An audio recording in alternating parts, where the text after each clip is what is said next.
Good morning, everyone, and welcome to the second day of ISMS 2020. At last year's summit, we introduced a panel entitled New Frontiers in Space Medicine and received positive feedback.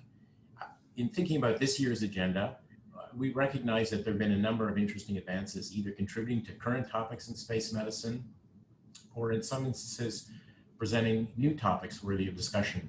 And for this reason, we've included two back-to-back sessions on New Frontiers in Space Medicine. The moderator of the first session is Serena Auñón-Chancellor. Serena is an engineer and medical doctor who's board certified in internal and aerospace medicine. She began working as a NASA flight surgeon in 2006 and served as the deputy crew surgeon for STS-127 and deputy lead for Orion medical operations. She also supported ISS crew members in Star City. In 2009, Serena was selected as a member of the 20th NASA astronaut class and flew in 2018 as flight engineer on ISS expeditions 56, 57. Serena has a number of research interests, including but not limited to the medical implications of space radiation exposure. So Serena, thanks for moderating this panel. I also want to remind viewers that interpretation is available if you're using the Zoom app. There's a button at the bottom of the screen that you can press and it'll toggle between English and Russian. Unfortunately, if you're using the web browser form of Zoom, this interpretation is not available. Sorry about that. Okay, Serena, so it's all yours. We all look forward to this very interesting panel. All right, good morning. Thank you, Dr. Sutton. And again, welcome back to the second day of ISMS. I love the New Frontiers panel because to me, it is any topic that could be challenging in spaceflight, specifically related to space medicine, aerospace medicine. So you will hear a variety of topics today all over the map. I hope it stimulates discussion. I hope it causes collaboration between different universities, students, researchers. Just this gives you a taste of what's out there and some of the research challenges that we are facing, also operational challenges as well. So I hope you enjoy the speakers today. On a personal note, they are all friends of mine and my husband. So this is great because it's really fun interacting with a panel like this, and I'm looking forward to it as much as you are. We are going to lead off with Dr. Jonathan Clark. John, I've known for a very long time. It's really good to see you here. Just a very brief background because I'd like the speakers to get to their topics and allow time for discussion. Of course, John is board certified in both neurology and aerospace medicine, spent 26 years in the US Navy, 8 years as a NASA shuttle crew surgeon, and still holds the title of adjunct associate professor at the Baylor College of Medicine and adjunct assistant professor at UTMB. John has spent a lot of time in the realm of commercial space and still consults for both Virgin Galactic and Space Perspective regarding the stratospheric balloon program. So John, take it away from here. Well, thanks so much, Serena. What a great panel. This is all guys that we'd be and gals we'd be out drinking with if it weren't if it was later on Friday. So I'm going to start with a different perspective, and it's sometimes, as everybody might know, I've been heavily involved in stratospheric balloon projects for the last decade plus, and what I found is you sometimes have to look back to go forward. And to start with, humans first left the planet using balloons, and both hot air and lifting gas balloons in the November-December timeframe of 1783, which is 237 years ago, in the hotbed of innovation, which was France. And since then, we have used balloons, including stratospheric balloons, to study human physiology at altitude and the extreme environment as we climbed up. It was a major test bed for cosmic ray research in the 30s, 1930s that is. And it was also the first space race. Most people don't realize, but in the mid-30s, 1930 timeframe, Europe, the Soviet Union, and the US were actively involved in stratospheric balloon projects to do a variety of different things. And actually, the second space stratospheric balloon race was in the late 50s, early 60s. Again, it was a major test bed for early space hardware. And in fact, the Russians flew the Vostok capsule under the Volga balloon program and used it as a high altitude test bed. So what I just wanted to briefly go over today was some of the applications that we have in stratospheric balloons.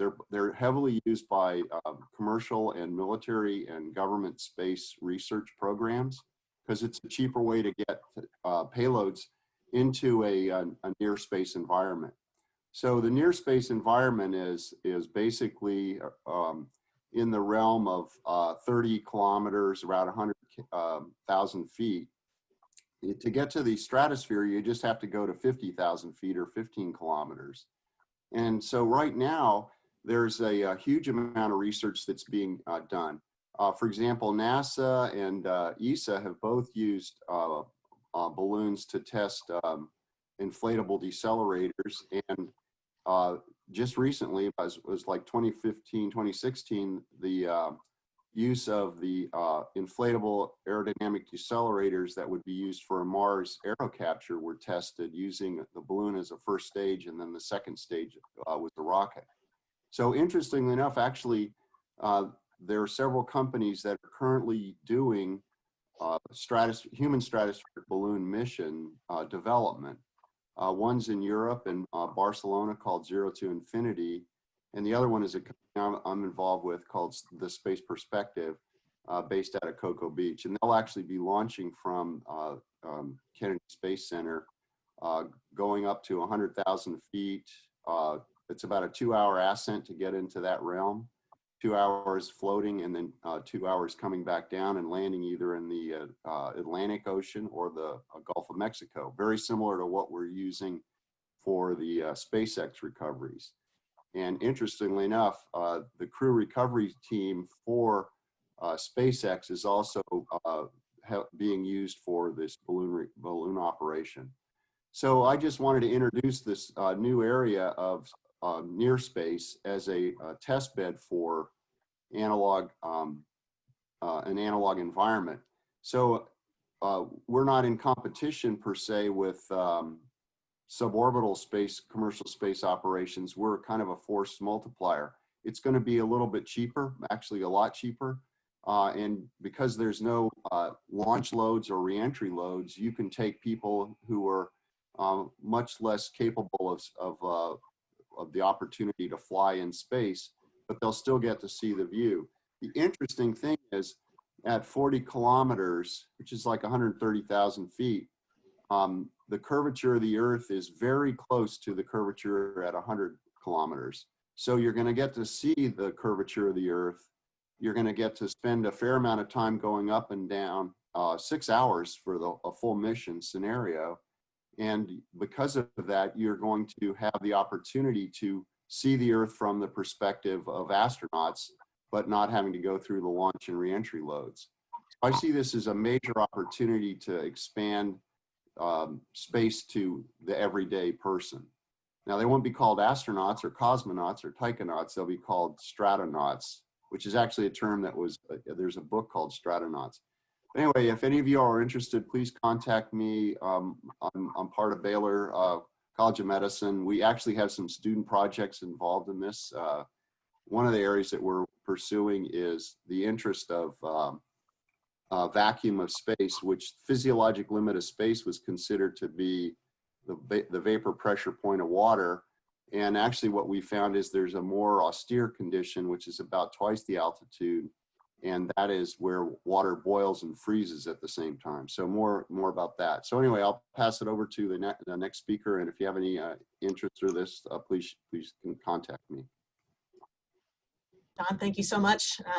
Definitely, I think I'm going to hold questions till the end just to make sure we get through all the topics. But please write your questions down. We've got the Q&A section of the chat area that you can type in, and we'll definitely go from there. So our next speaker is Dr. Steve Laurie. He is the technical lead for the Cardiovascular and Vision Laboratory at Johnson Space Center, and also lead discipline scientist for SANS. Today, Steve is, he sent me all the topics he'd like to cover. I'm really excited about this because he is going to give us an update on SANS about research studies, some of the high resolution imagery they've been getting. This is great because with a lack of conferences this year, we're not sure how conferences are going to be held due to COVID. This might be one of our few chances to hear about SANS and some of the updates. So Steve, take it away. Great, thanks, Serena, and thanks for having me today. It's a great pleasure to be here and speak on the panel.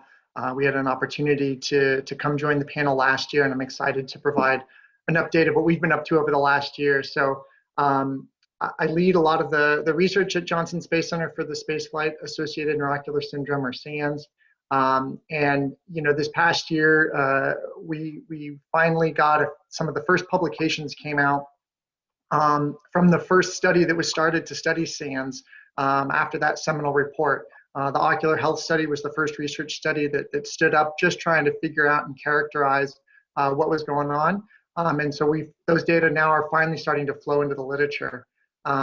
We had 13 subjects in that study, and interestingly, many of the ocular findings and the percentage of people in our study really matched the astronaut cohort as a whole. So we had about 15% of our subjects that went on to develop frisson-grade optic disc edema. But we've learned a lot since that study started. And as Serena alluded to, we've identified using optical coherence tomography imaging, which is a really sensitive way to look at the retina and quantify changes that are happening at the optic nerve head. And now we can make measurements and have identified even earlier signs of edema that likely precede anything that's really clinically relevant, but are giving us an indication that changes are occurring.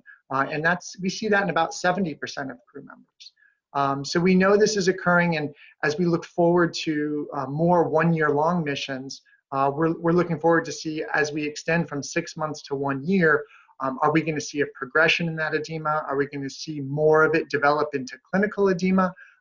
Or on a more optimistic side, hopefully we will see a plateau, and that hopefully we won't see more as the mission duration extends. But we do have some studies lined up for future one-year mission durations that we're really looking forward to being able to then compare to this wealth of knowledge we've developed over the 6-month missions. That study also was the first to really show some of the recovery profile after astronauts come home. So those subjects were studied for up to a year after flight. And the wonderful thing is that it appears just returning to the gravitational environment, the optic disc edema recovers, even in some of the worst cases that we had in our cohort. It recovers between 6 months to a year after return. It has returned to normal, which is good. And that's without any medical treatment of any sort, other than they are in a gravitational environment again. We do have, last year we reported that we have developed an analog for SANS using strict head down tilt bed rest. And that the first time we did that, we showed the development of optic disc edema after just 30 days of bed rest. Over the last year or two, we had a second bed rest study that actually had, it was actually 2 campaigns, so sort of like 2 more studies. And we again showed the development of optic disc edema. This study went out to 60 days, and for the first time, we also observed the choroidal folds and retinal folds that have been observed in some astronauts. So now we have 2 of the prime drivers that we've seen in SANS that have developed in this analog, which is exciting for us because we now have a much higher throughput and we can begin testing potential countermeasures. And that's what's up next for us.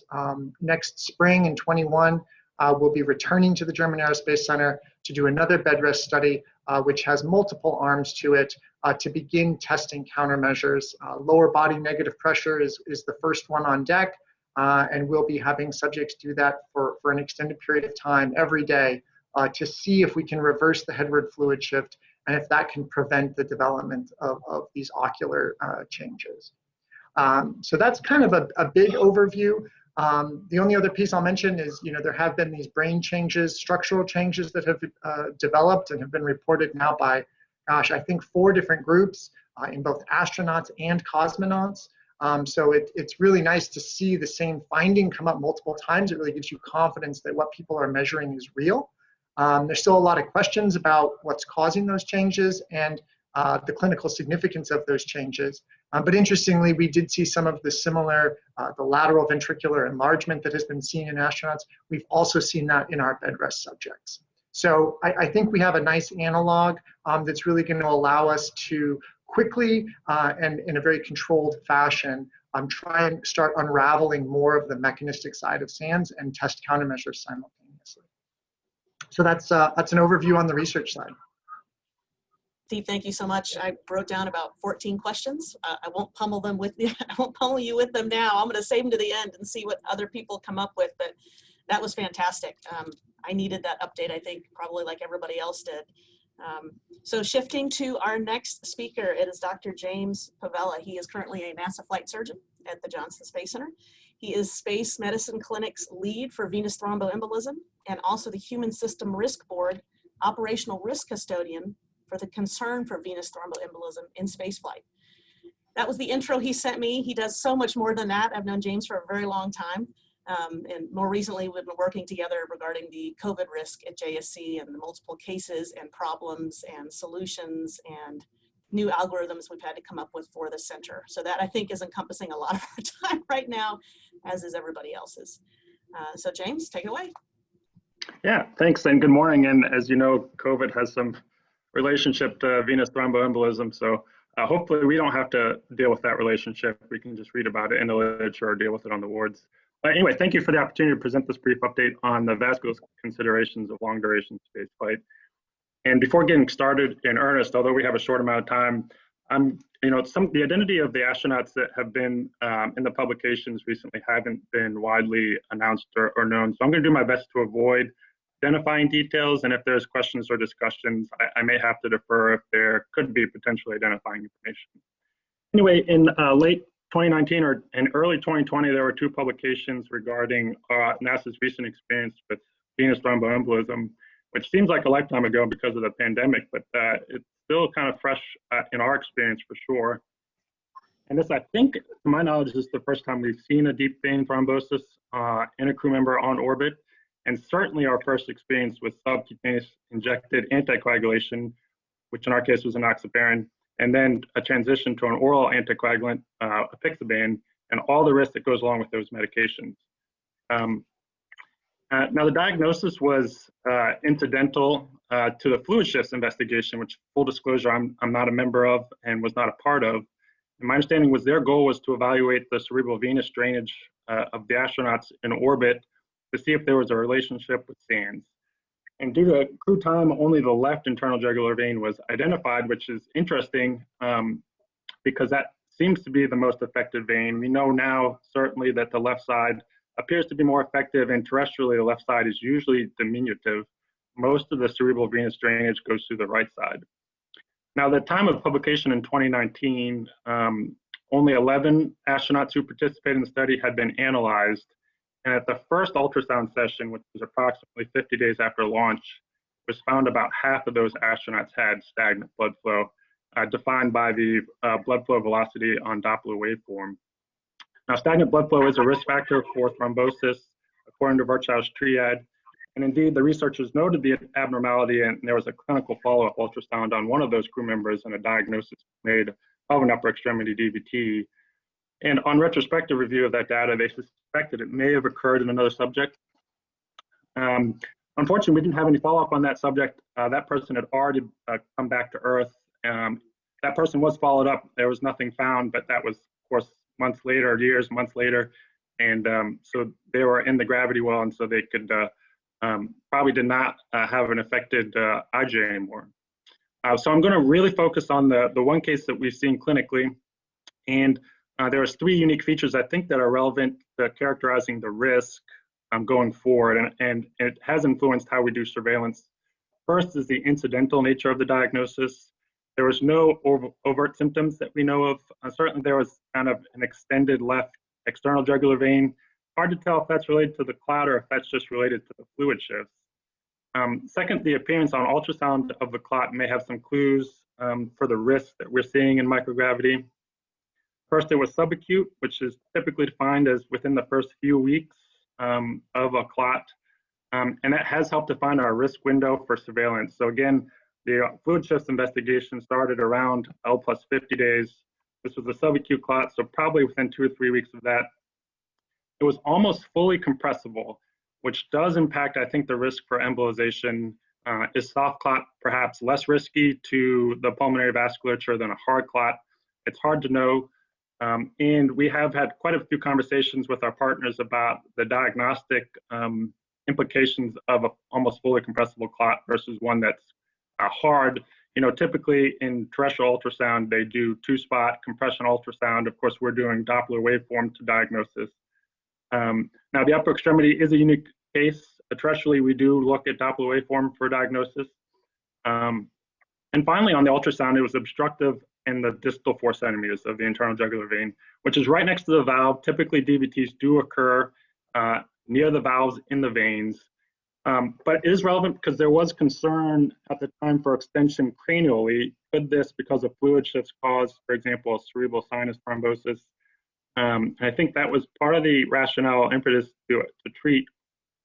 So I think there's 2 risks, potentially the embolization downstream to the pulmonary vasculature, but potentially cranial extension causing cerebral sinus thrombosis. And finally, I think the most unique and interesting part of this situation was a complete absence of personal history, family history, and ultimately a complete normal thrombophilia panel, which to me suggests that terrestrial risk factors for clot may not be implicated in what we're seeing in microgravity. So kind of the response that we've been doing since then, from the medical operations side at least, is a pre-flight and in-flight surveillance program with ultrasound. I can report that no additional cases have been diagnosed. I hope by the end of this year we'll have kind of a publication, or at least a presentation with the full analysis of the ultrasounds we've been doing. But I would like to, argue on it, and I hope that our surveillance in some ways is not just a surveillance program, but also a prevention program. And I say that because we can identify in real time slow, stagnant blood flow in the left internal jugular vein, and then demonstrate with a clinician there guiding the ultrasound improvement in blood flow with respiratory maneuvers. And so hopefully, if we are seeing stagnant blood flow, we can get it moving again, coach the astronaut how to get it moving again. And because we're doing it at L+30 rather than within that time window we saw the first clot, hopefully this actually may be preventive in some ways. Now, one area of interest that's come up during the surveillance program is kind of the picture of the ultrasound and the local hemorrheologic properties that we're seeing in the left internal jugular vein. Put another way, does the low flow and low shear rate in the left internal jugular vein, potentially exacerbated by microgravity, create the necessary conditions for thrombus formation, perhaps independently from those terrestrial risk factors I mentioned earlier? One piece of evidence that they actually might, and that we've seen in the surveillance program, is the presence of varying degrees of something called spontaneous echo contrast, which essentially is the ultrasound detection of red blood cell aggregation, sometimes termed rouleau. Now, spontaneous echo contrast has traditionally only been studied in the left atrial appendage on transesophageal echocardiography. In that setting, echo contrast is an independent risk factor for thrombosis. Now, arterial thrombosis, and interestingly, compared to things like Chad's VAS score and other traditional risk factors for clot or ischemic stroke from atrial fibrillation, echo contrast had a better area under the curve for the receiver operating characteristic for future stroke. So it's quite predictive of arterial thrombosis. Unfortunately, in the literature, venous echo contrast is not well characterized or studied. There is some evidence that it may increase a DVT risk. It certainly does in cancer patients, although these tend to be small research studies. To bring it back to kind of the work we've been doing, Serena, I'm aware of one small study that suggests that in patients with COVID in the intensive care unit, spontaneous echo contrast has been used to guide decision-making for anticoagulation. Now, spontaneous echo contrast is associated with red blood cell aggregation, so that could be due to low flow, low shear rate, increased fibrinogen, and increased high sensitivity C-reactive protein. So these are kind of areas for future research and hopefully analysis of our surveillance program. Say, is this kind of having an effect? Are we seeing it frequently? And is there something we can do about it? So in summary, the fluid chest investigation did reveal that we have some stagnation issues. We've seen one clot. It's not clear what that risk is. We are conducting the surveillance program with no further cases, and we are interested in the hemorrheologic properties of the left internal jugular vein. And with that, I'd like to turn my time over. Okay, James, thank you so much. So I am going to break a little off from tradition just because I saw a couple questions pop up in the Q&A. I do think we have time. This is from Dr. Levine, and he is asking if we could please say something about the use of contraceptive medications and the impact of the shoulder straps from the treadmill regarding our risk for DVT. Yeah, those are great questions, and Dr. Levine knows we've talked actually about some of those questions. So terrestrially, of course, oral contraceptive medications are risk factors for DVT development. The relative risk, I believe, is somewhere between 3 and 4, although the absolute incidence is quite low. We've discussed, is this something that we need to consider for future flights? Is it something we should avoid? I think in general, one, we've seen this, at least according to the fluid chest investigation, in 2 people, so one male, one female. According to at least the clinical diagnosis, we didn't have a strong terrestrial risk pattern for clots. So does a terrestrial risk kind of lead to microgravity risk? I'm not clear that it does. Certainly it's a good hypothesis. I think our plan going forward is we'd like to have an open and honest dialogue with astronauts desiring menstrual suppression, consideration of mechanical menstrual suppression with like progesterone-laced IUDs, like the Mirena. But ultimately, we have not said that this is something you should avoid, although certainly if this starts to become a pattern, we see in a future astronaut on OCPs, they have a thrombosis, that we may need to reconsider that decision, of course. And then as far as the shoulder strap for exercise, I think the question, of course, relates to, are we compressing the clavicle at the confluence of subclavian and IJ vein? We investigated that. We had a meeting with several clinicians after the clinical diagnosis, and we didn't think that it was in that area.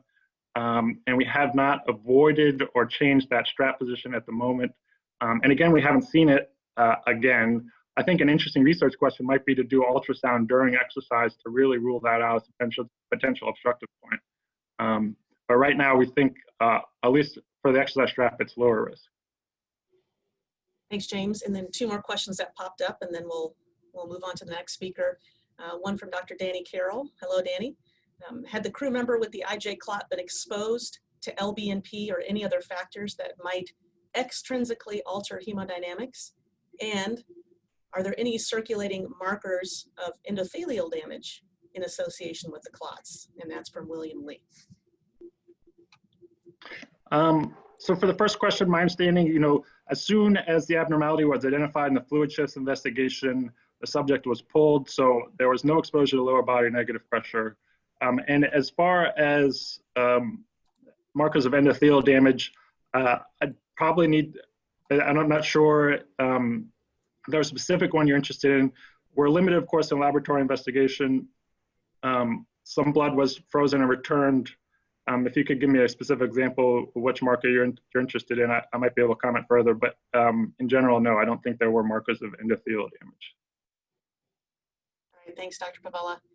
And finally, before we go to the next speaker, from Dr. Jayant Menon, he is asking, how will we consider these new or unaccounted for conditions in future long-distance missions? So hold there. Dr. Barrett is going to be talking about exactly that as our last panel speaker. So with that, Dr. Pavela, thank you so much. This was great.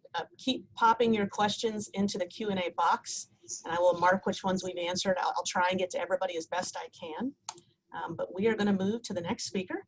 Our next speaker is Dr. Chris Lenhart, who I'm also known for a very long time, initially from the, I'll say the expanse of Canada all the way into the United States, so George Washington University. I remember having breakfast at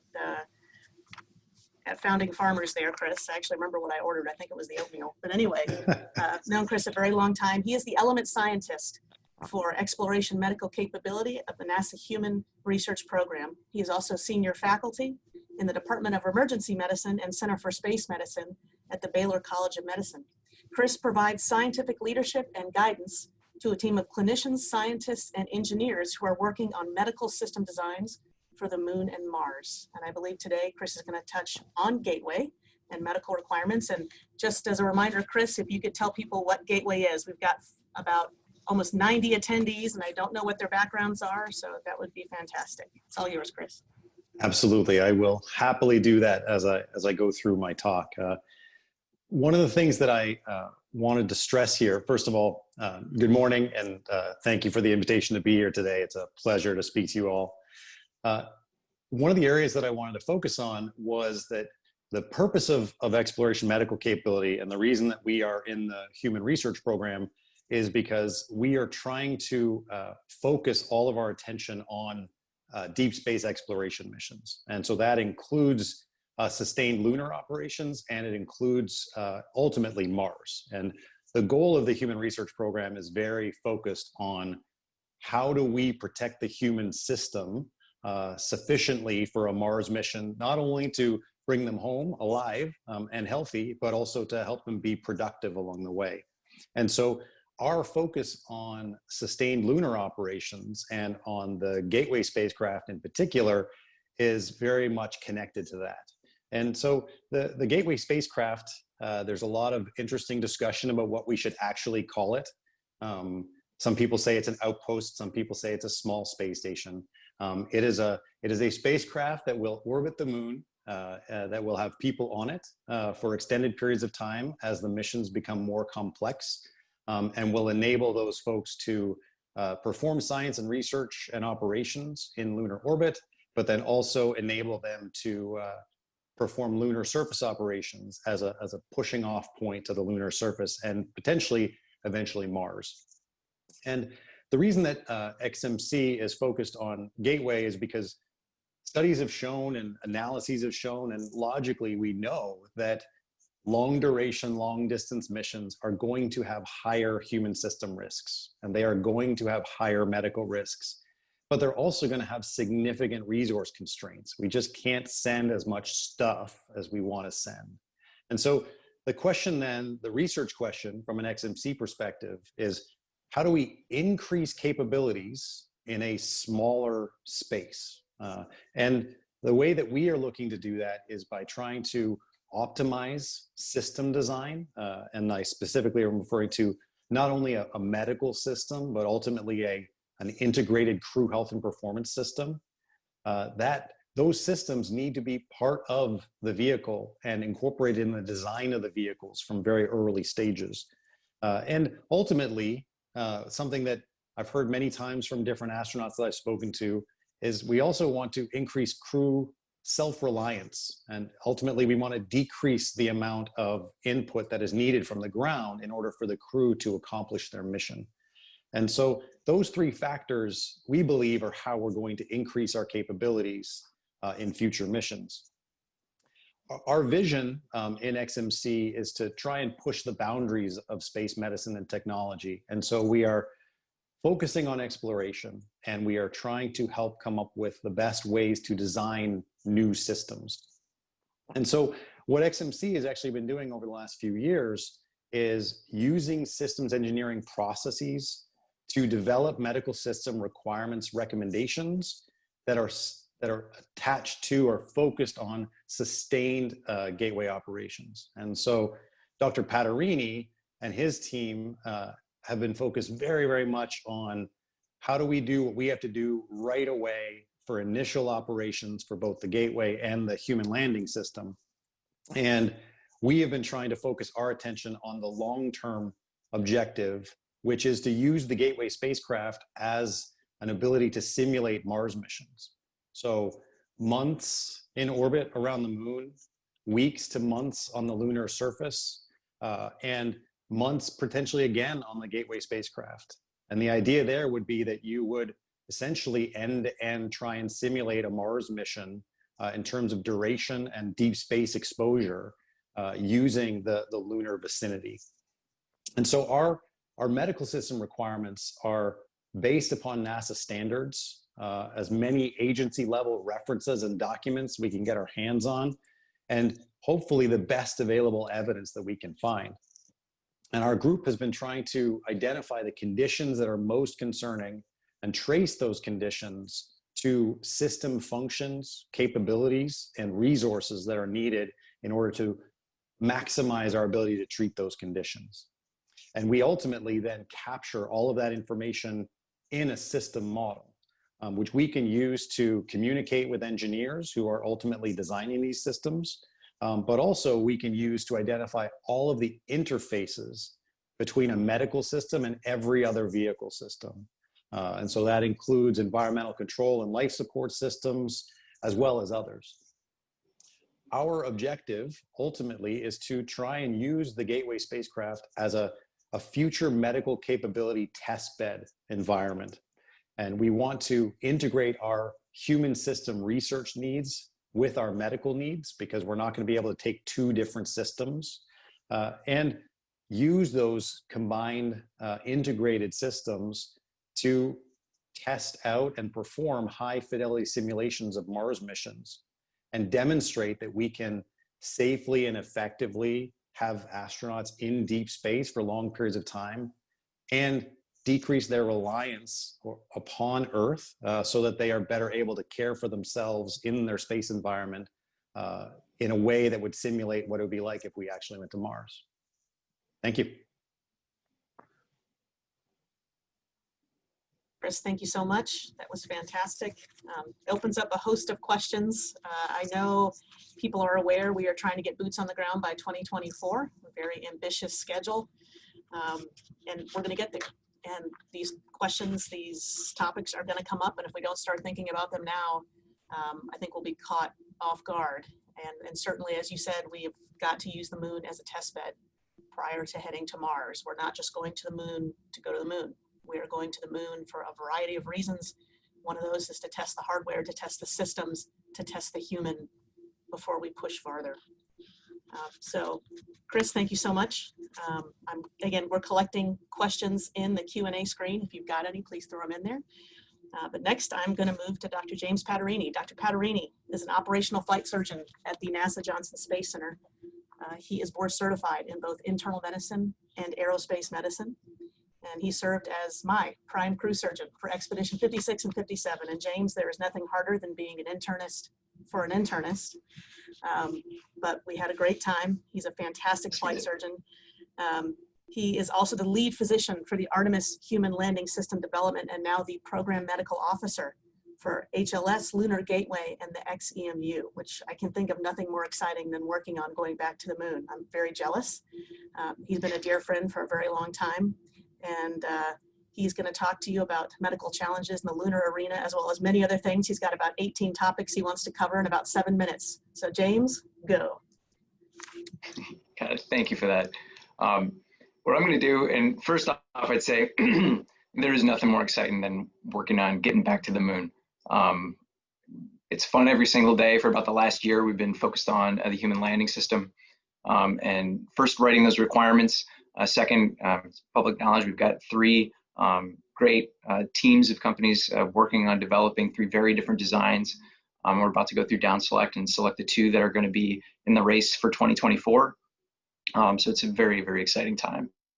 What I wanted to do, I think, to try to stitch some of the different ideas together and not repeat myself from yesterday, is I want to highlight kind of two things that seem utterly unrelated and show how, when you're thinking about going back to the moon, everything's related. So the first one is food. So we're going to the moon for many, many reasons, as Dr.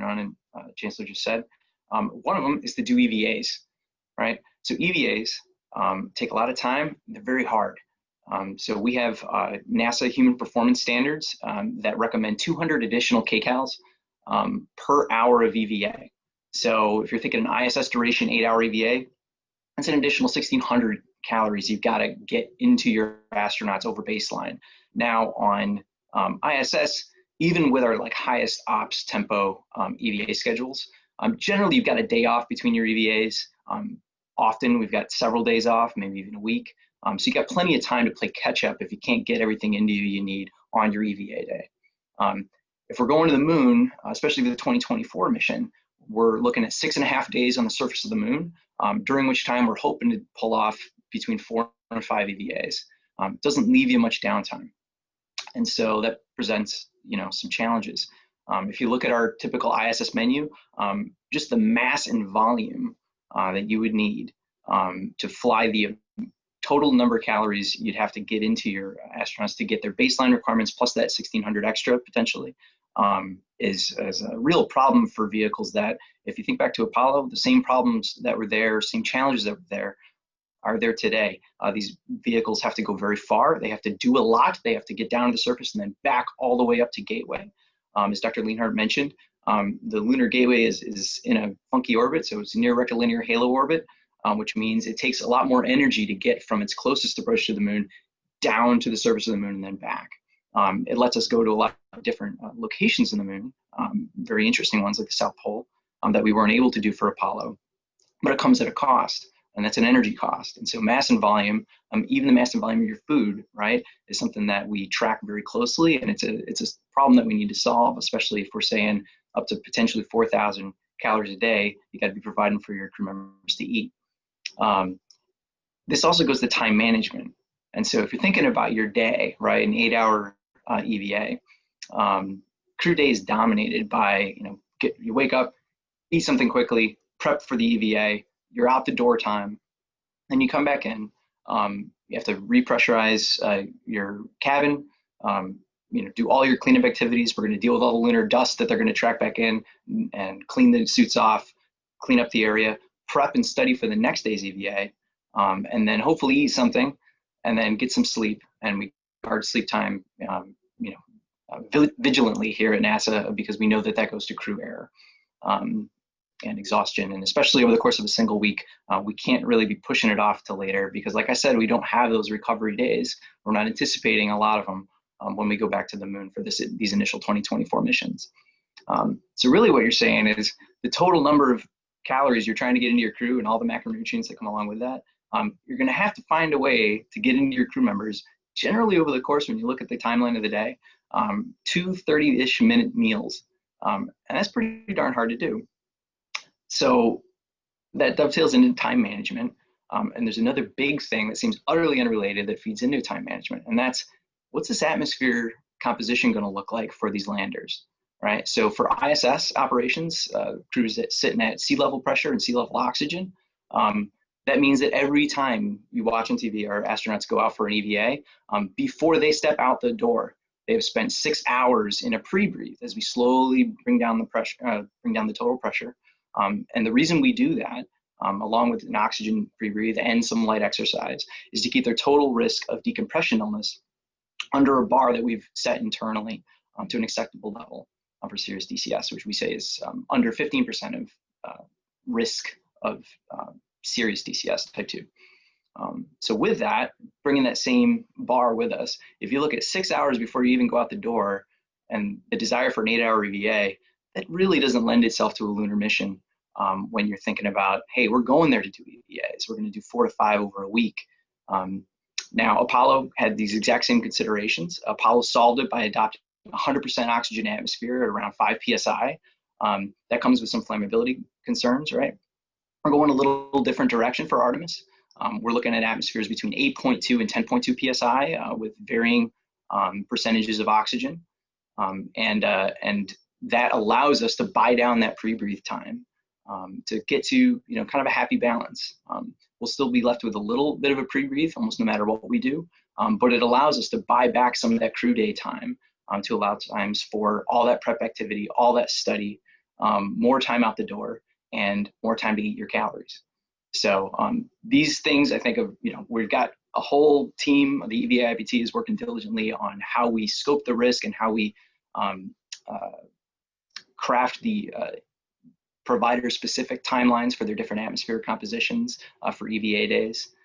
So we've got folks working on that. We've got our food lab and a lot of other kind of independent efforts working on how do we optimize a food system for the surface of the moon for these initial 2024 missions.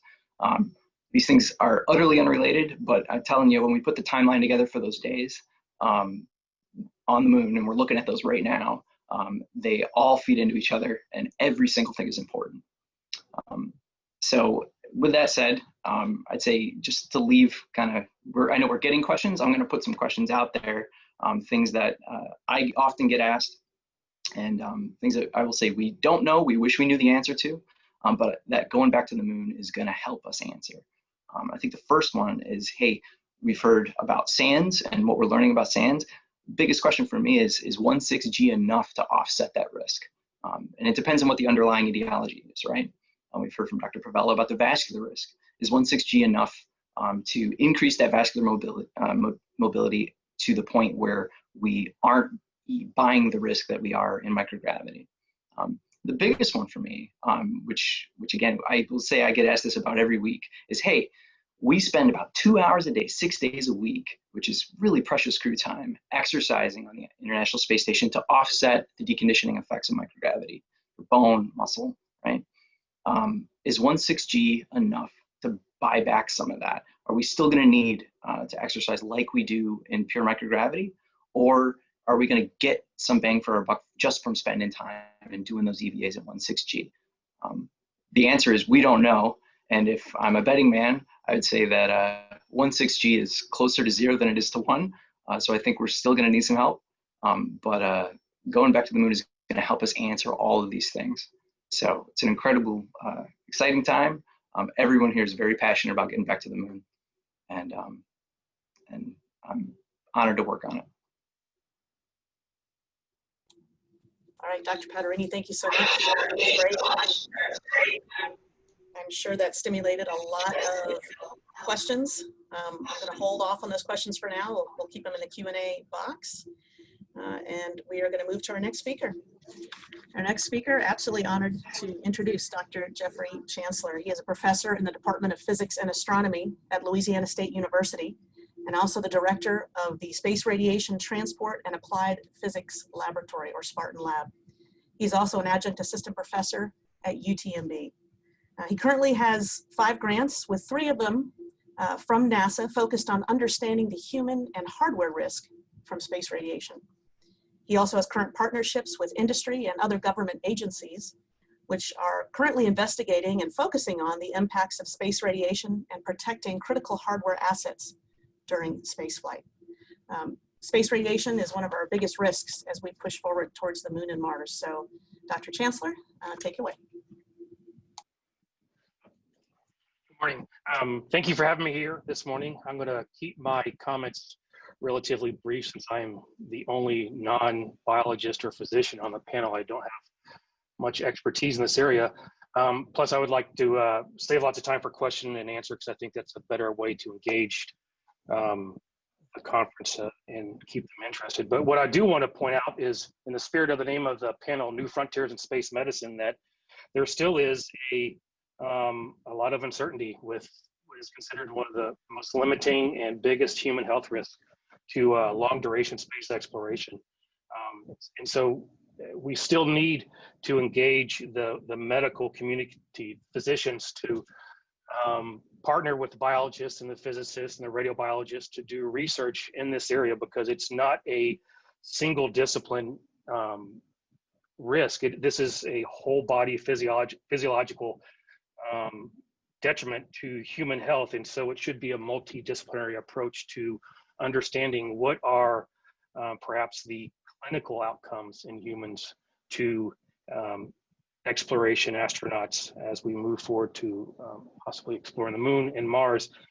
Because at this point, there's been no evidence that there is a certain countermeasure that's going to mitigate any of these effects. In fact, there is uncertainty on whether or not space radiation is even a carcinogen, let alone a risk, because there's a lot of empirical evidence that contradicts a lot of the laboratory experiments on what is the outcome in human health. So what I would like to do is encourage the physicians and other scientists on here to work together and engage more of the multidisciplinary approach to look at actually what are the mechanisms for any human outcome or clinical outcome in humans from space radiation, to look at possibly what are better countermeasures and how to mitigate this risk itself. Thank you. All right, Dr. Chancellor, thank you very much. I am going to go back to one quick question that was for Dr. Paterini from Jim Voss. Jim, good to see you on the panel.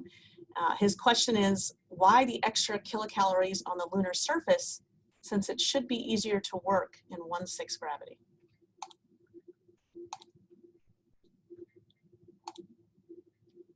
Oh, here, make sure you unmute yourself, James. Yeah, sorry about that. Let's try that again. It's an interesting question, whether it's going to be easier or a bit harder in 1/6G. So first off, I'll talk a little bit about our suits.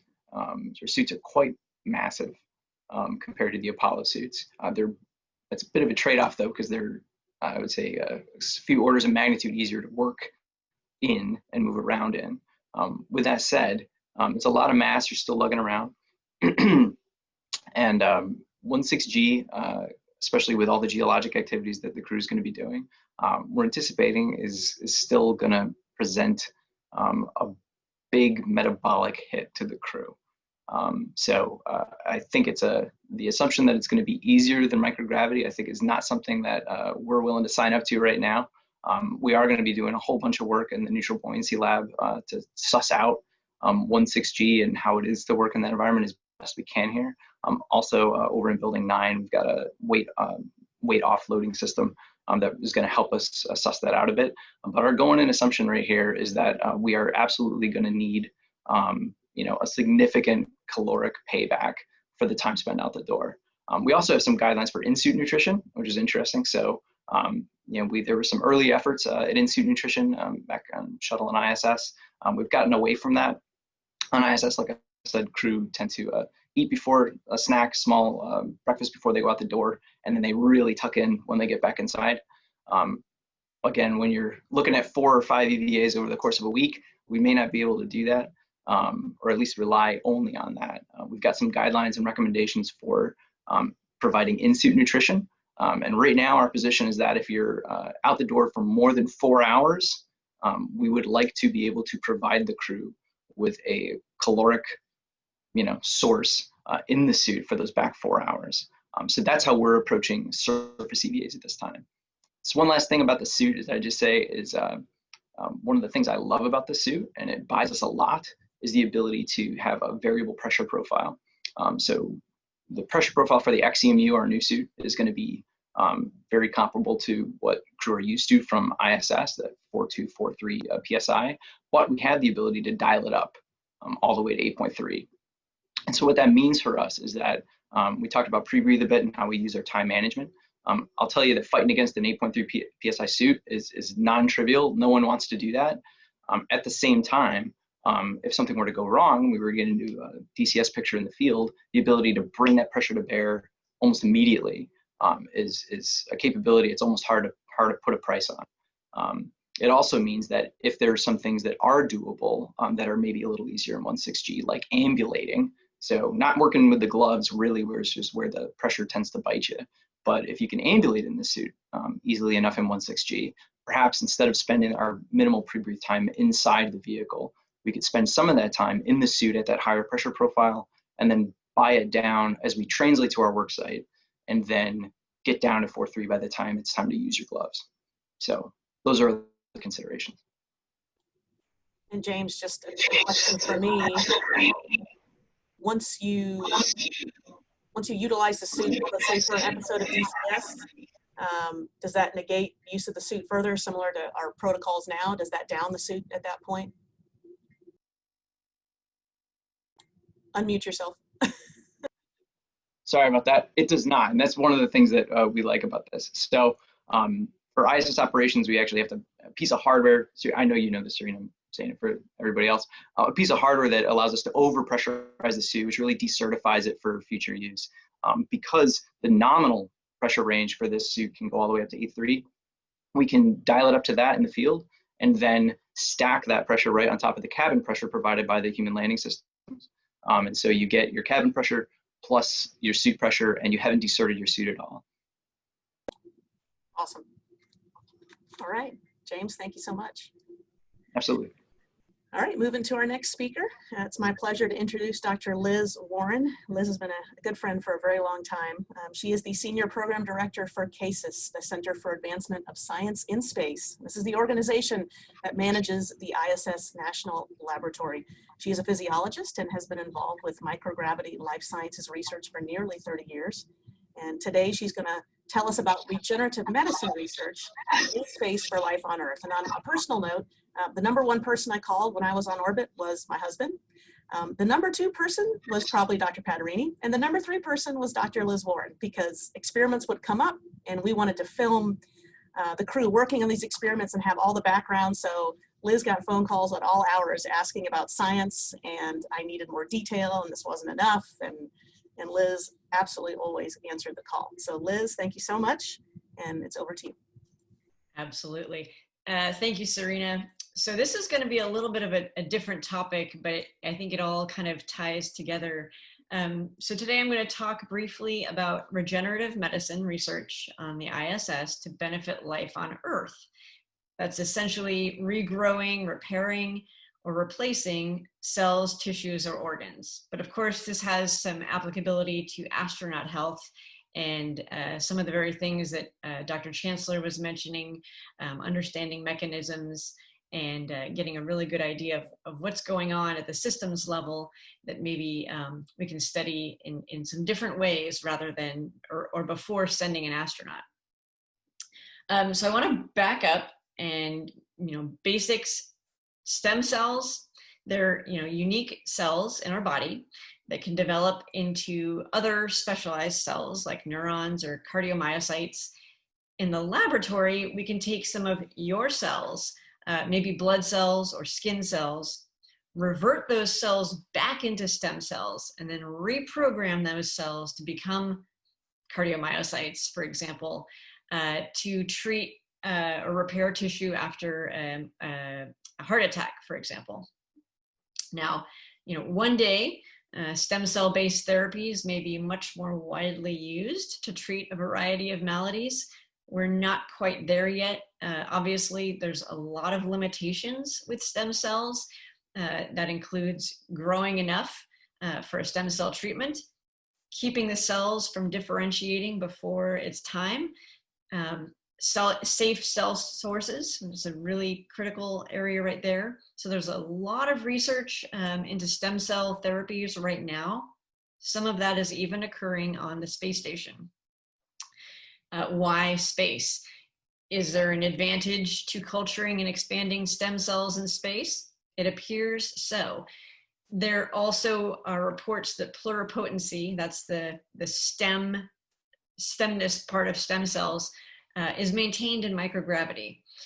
But there's a lot more work to be done. There's definitely some exciting possibilities.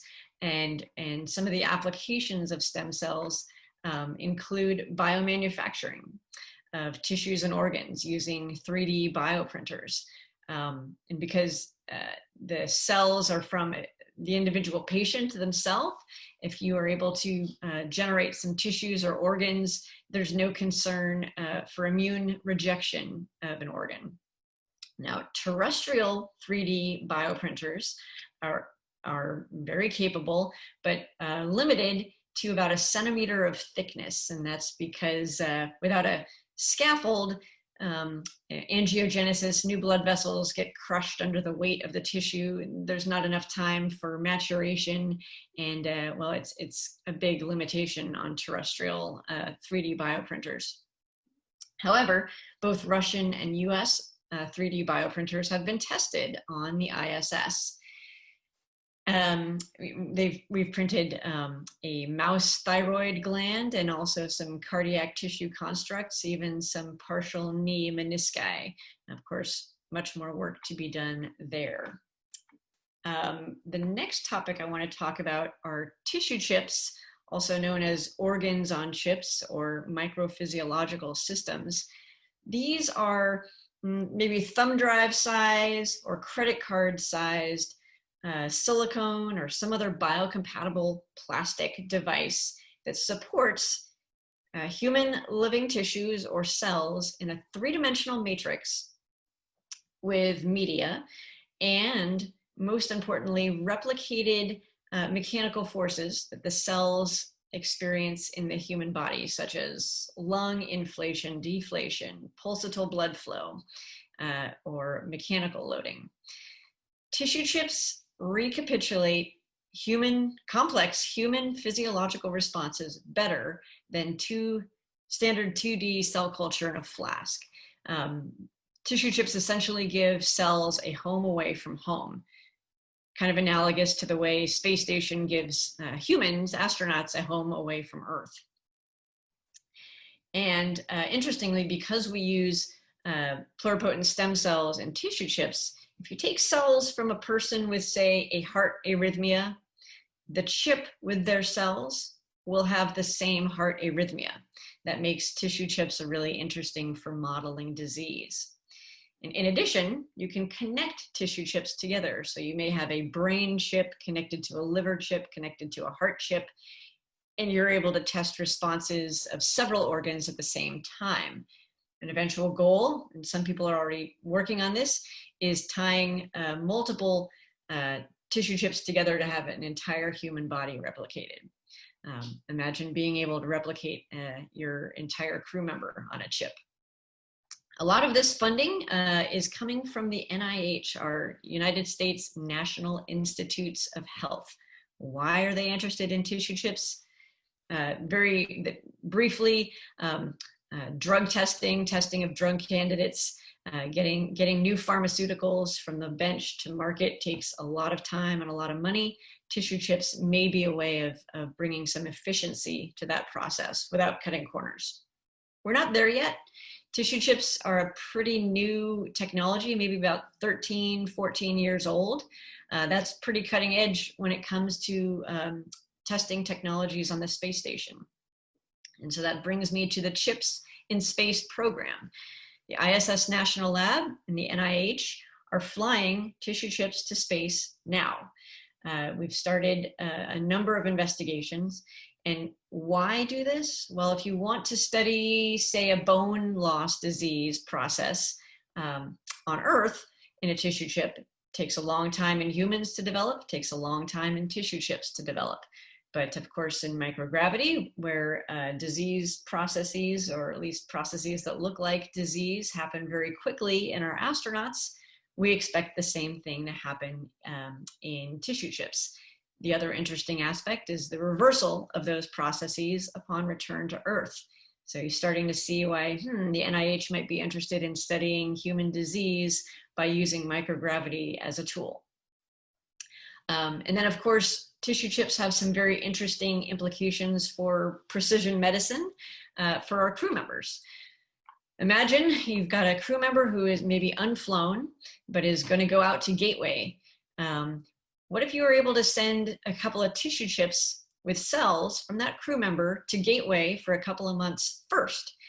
Get an idea of the effects of spaceflight on that individual crew member.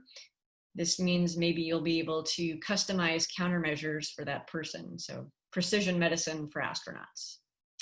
And I think with that, we'll get into maybe some Q&A.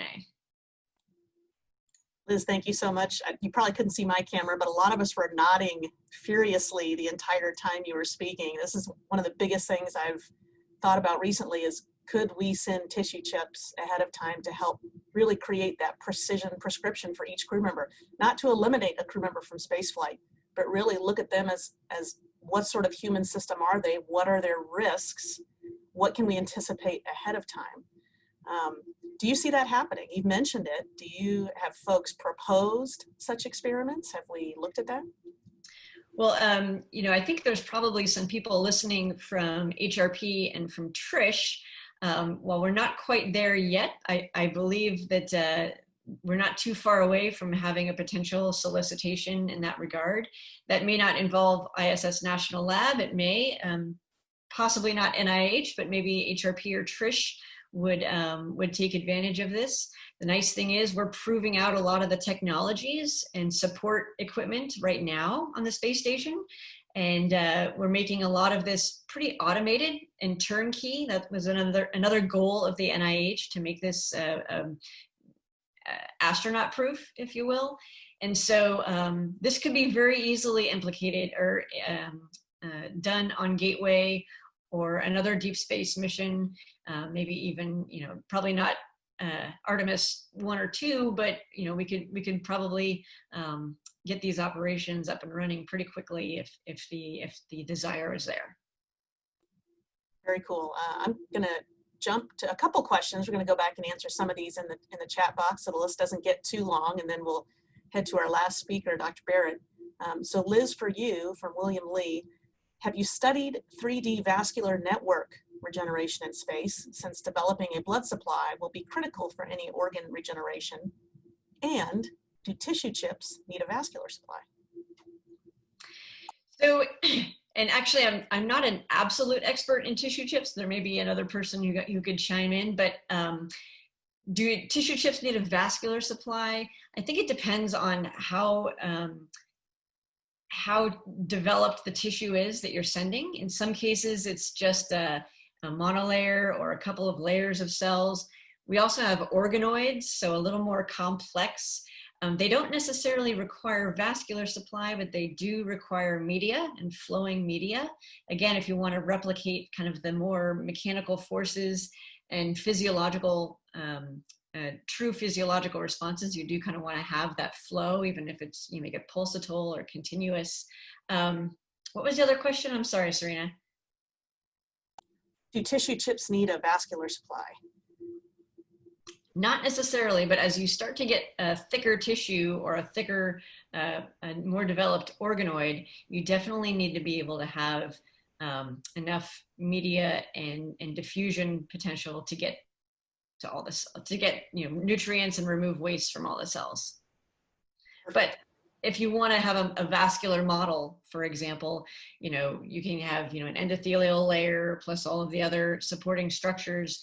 You could even have a vascular system on a chip if you really want to just, you know, dig into what is happening to, you know, arterial supply, capillary bed, or venous return. You can have all those different types of tissues and study them together or separately.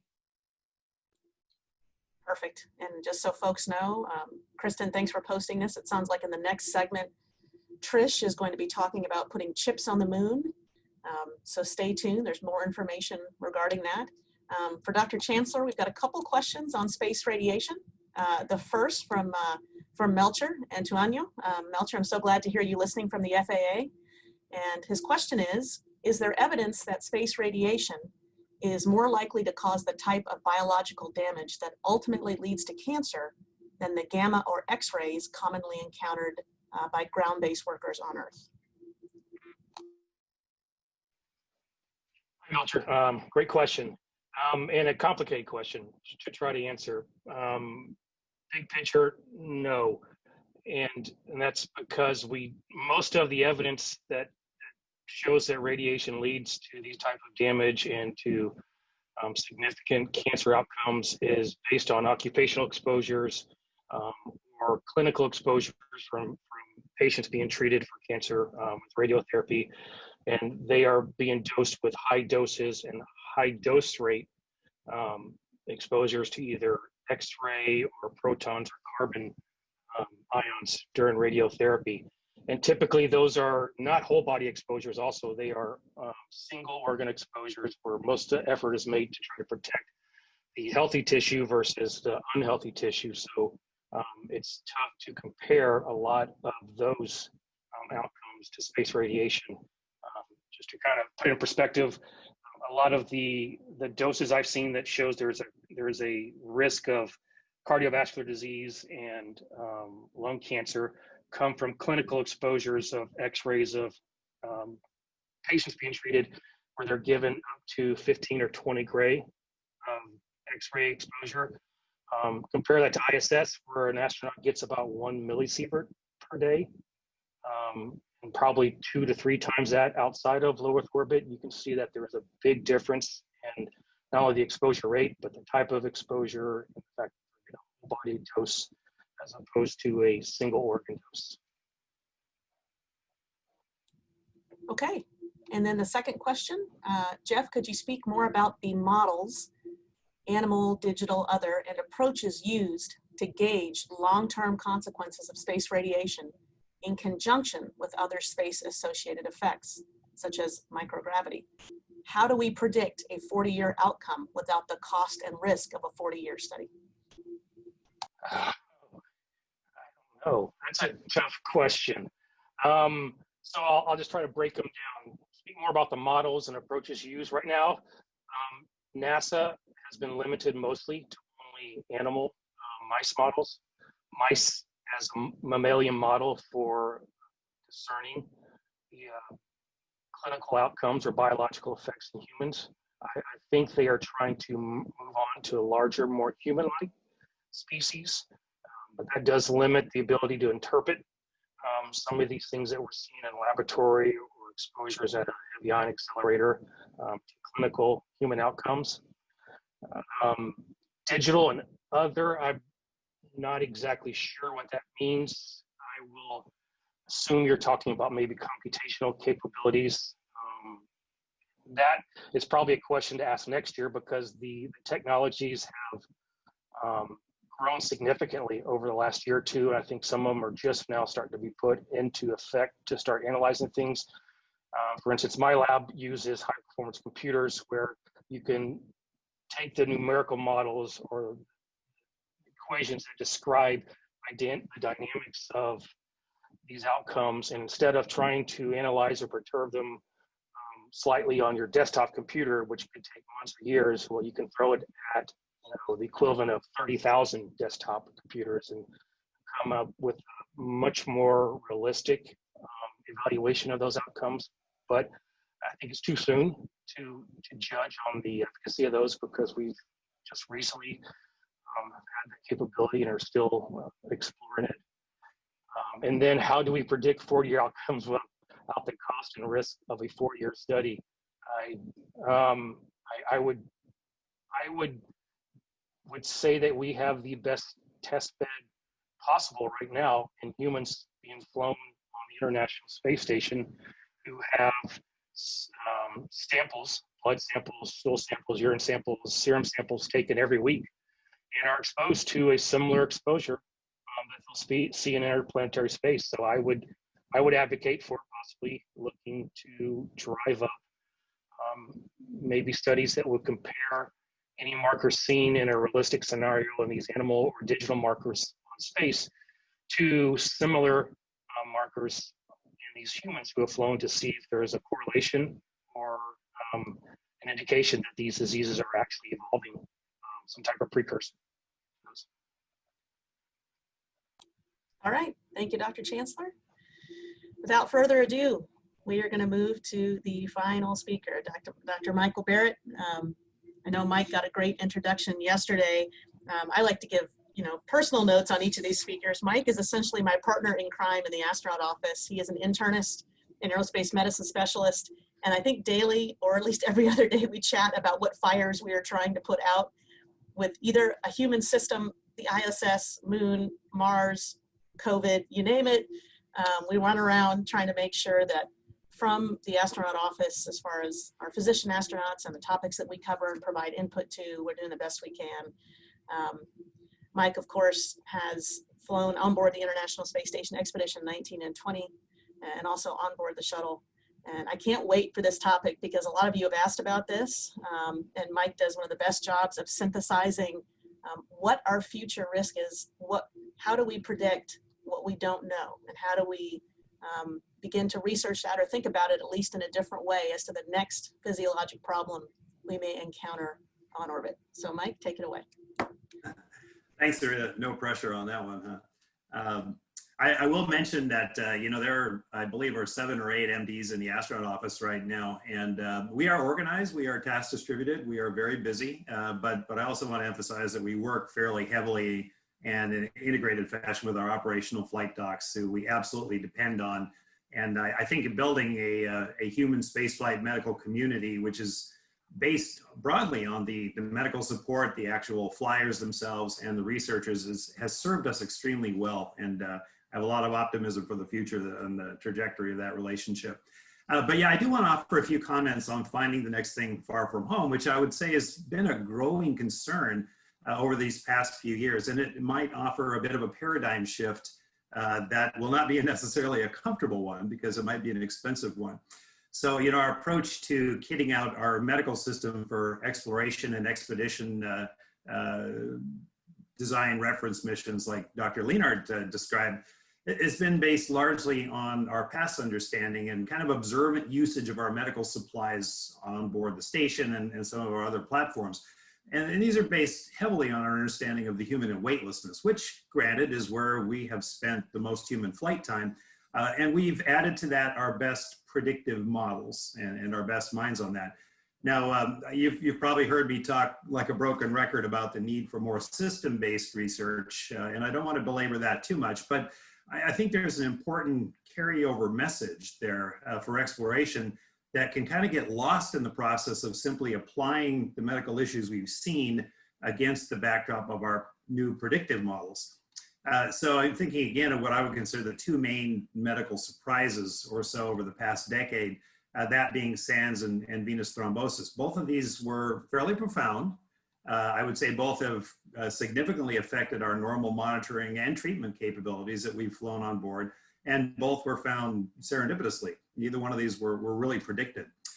Now, to be fair, these could result from either pure adaptive physiology of weightlessness or eventually fractional G, or a combination of that physiology and some of the opposite countermeasures that we do. So for instance, thinking about the treadmill straps, or thinking about medications that we might take for mitigating other effects in the future. But there's another commonality of these two, in that both of them required a lot of quick thinking, a lot of fast track manifesting of hardware for meds for diagnosis and treatment, new procedures, and real-time guided imagery by ground specialists. And it was a little surreal for me because for the first one of these, I was actually on board listening to these ground folks guide us through things and waiting for the hardware to arrive, and knowing that there were discussions on whether some of us should be deorbited or not because we just didn't understand the implications of these serious findings. For the second one, I was on the other end of that pipeline with others, of course, in mission control, and watching this comlink happen from the other end. But again, same discussions on, is it safe for this crew member or other crew members to continue with this condition? So the sweat factor was turned up pretty high. So I think the message is not to lean too heavily or completely on our predictive models, like for instance, the integrated medical model or the MedPrat, in identifying what to prepare for. Now, you have to do this, make no mistake. But we simply don't have that much experience in weightlessness in spite of 55 years. Now, when you look at data, remember that the best evidence we have is based on controlled studies that involve a tiny fraction of the number of people that have actually flown. So we make our best conclusions based on these, but our knowledge base really should be considered serviceable, but not complete, so to speak. We shouldn't kid ourselves into thinking that we have a complete understanding of what I'll just call the microgeome. There's a lot we still don't know, hence the surprises we've had. Now, for exploration, it's not a stretch at all to envision finding one of these next big things far from home, where you've got calm latency and limited bandwidth and absolutely no hope of that fast track resupply that both of these depended on, right? So if you, so again, that you talk about the sweat factor in low Earth orbit, about whether you should return someone, think about a lunar mission or a gateway mission or deep space cruise to Mars. You just don't have the same ops paradigm there.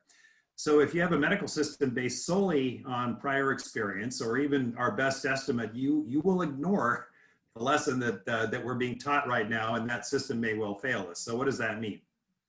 One thing I would say is a slight paradigm shift. Now, you know, when we flew the shuttles, we got a little bit fooled into thinking that they got routine, and we got bit a couple of times. And whenever we got bit or nearly bit, and I'm again thinking specifically of the Challenger and the Columbia disasters and then some near misses, we reminded ourselves that every shuttle flight was considered a test flight for similar reasons, and that we just didn't have that massive heritage, that legacy of flight experience like we would have, say, with a commercial airline.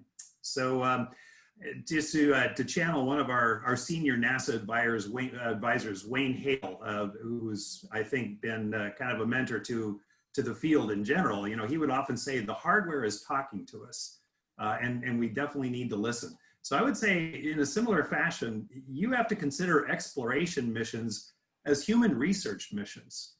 To paraphrase Wayne Hale, the tissue is talking to us, the body is talking to us, and again, we need to listen. So with this, I think the slight paradigm shift that I would offer is that the medical system should shift between something like an ancillary support kit, what do we need to keep the person healthy, to an investigational kit, what do we need to know about the person in this new environment that we just didn't have the imagination to predict. So that means that the medical kit that you fly is a little bit more centralized to the mission. Every lunar exploration mission is also a human research mission, especially in these early days. Now, I like to quote Stan Love. It's a truism that there's no place in the solar system you could stand statically with greater than 1 G. So that means every place of interest to us is between 0 and 1 G. And for fractional G, what I think our research objective for us is to work out a dose response curve for every physiologic system that we hopefully study a little bit in more detail on the ISS. But that should be a really big goal for us, because as Dr. Paterini said, is 1/6G enough to mitigate SANS? So we don't really know, but that will take a deliberate, coordinated research program, and that's got to be coupled with these exploration missions. So I don't want to belabor what that will actually look like, but I'll just mention a couple of things. When you look at SANS and venous thrombosis, certainly medical imaging was central to both of those. So ultrasound imagery was key. And that's probably a generic capability you want to have highly developed and maybe a little bit more mission critical than we might think about otherwise. You should be able to hit the vascular system and every deep tissue. Then I think probably some biochemical analysis similar to an ISTAT or what our Russian counterparts fly, the German Reflotron, although a lot smaller. Something kind of chip-based will depend on enterprises like Cases to help bring to bear. Absolutely crisp medical imagery that we can downlink to the ground, things like that. But I think that is my message, that again, we really need to think about every exploration mission being a human research mission for the foreseeable future. So I will leave it at that. All right, Mike, thank you so much. We have a lot of questions in the chat box for just about every speaker. I do see, Elena, I see your hand raised. If you're able to type your question in the Q&A box, that would be great. That way I can read it out loud. As first question, John, this goes to you. Is emergency delivery of strattonauts back to the surface considered? And if so, what means of delivery could be used? That's a great question. I mean, we're always interested in crew rescue and crew recovery and in all aspects of spaceflight. So the bottom line is that we will always look at alternatives to a nominal mission scenario with a either for a medical reason, which is always a possibility, or for a systems failure, which is one of the things that we always are concerned with. Because obviously the atmospheric concentration at these altitudes is not compatible with life. Although brief exposures are possible, the key thing is to get them below the, out of the death zone, like on Everest, which for our purposes is 63,000 feet or thereabouts. So there are ways to do that with, obviously you're going to have we will have a backup parachute system. And the ideal scenario would be that you have the parachute reefed to a smaller diameter, so it comes down really out of the upper atmosphere or upper stratosphere very rapidly, and then opens at a lower altitude. On Red Bull Stratus, that we used a concept similar to that. We had a 100-foot cargo chute, which was reefed to 17 feet, and it would descend very rapidly, open at 20,000 feet, and get us out of the death zone. So yes, that's always a consideration. So for any space operation, you've always got to deal with contingencies and have some level of redundancy, maybe dissimilar redundancy, so you can have alternatives to that. And I do a talk on crew survivability. And if you want more information, just get a hold of me. Thanks for the great question. Thank you, John. The next question to Dr. Laurie from Jay Bucky. Jay, it's good to see you on the panel. We have shown that the risk of SANS is strongly related to pre-flight body weight. Is there any evidence that the jugular flow findings are related to weight? Hey, Jay, thanks for the question. You know, in the fluid shift study, we only had 11 subjects at the time that we published that report. And we didn't have that many cases of SANS, and so it was difficult to really say anything convincingly about weight there. But we did look at that. Your paper came out about the time we were finishing the first bed rest study, and we've looked at that in our bed rest subjects, and we haven't seen a relationship there. Thank you, Steve.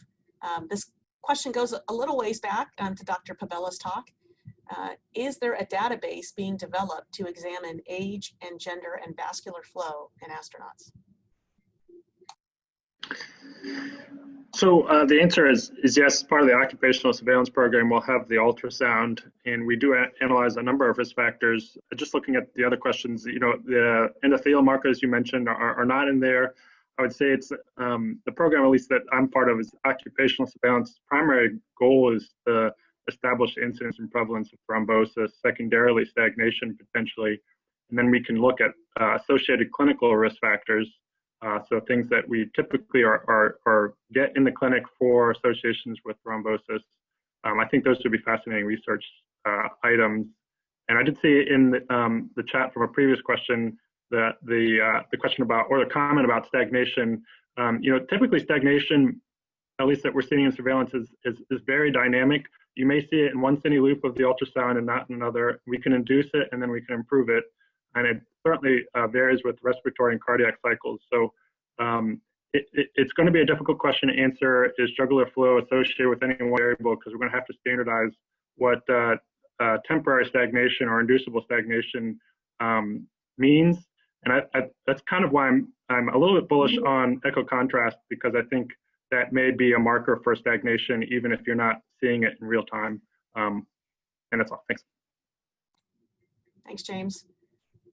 Liz, this goes to you, again from Melcher from the FAA.